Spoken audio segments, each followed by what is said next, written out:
Kapular. Ko honno éléphant innete e pular. Maumba. Maumba. Maumba. Oui. Fi hondo.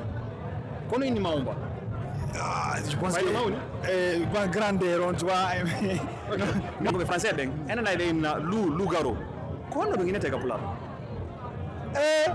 Le loup. Le loup. Ko duma attends, Animal on loup. loup ko duma on de ko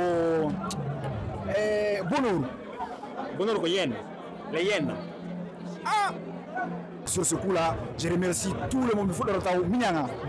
Première personne abonnée au compte TikTok, Minyanga. Il crée TikTok, il crée le compte abonné. Tu vois un peu. Donc c'est parti de là-bas. Donc je remercie tout le monde.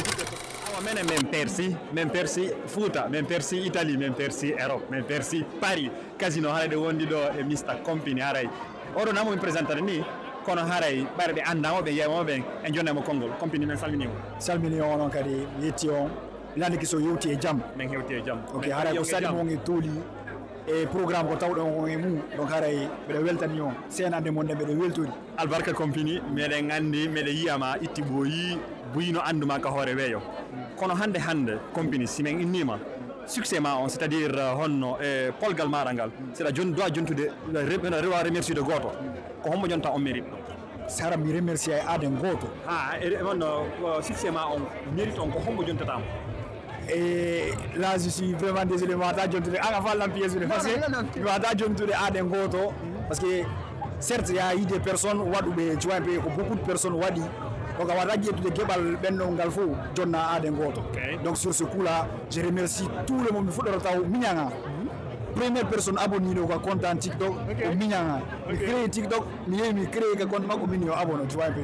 Donc, c'est parti de là-bas. Donc, je remercie tout le monde, toutes les personnes qui me suivent. Il n'y a pas d'exception. Naodo, Maodo, tu vois un peu. C'est la famille quoi. Ko Ousmane Ousmane c'est d'ailleurs handa haray hida weltana bay ko sabu ma an wadi hasinen andi menen compagnie do compagnie mo landa do on landal dabbal seeda Kapular ko honno éléphant innete e pular Maumba.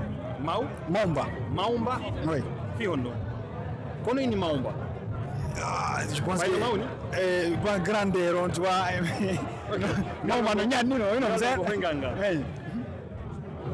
Kameden wono Europe do ene jangobe français ben ene nay na lu garo kono do nginete Kapular le loup ko duma attends animal on loup loup ko duma on de ko bonheur ko yen les hyènes ça ni loup les 5 loups mi ngani loup ko duma il y a les hyènes non ko jiwo ko ga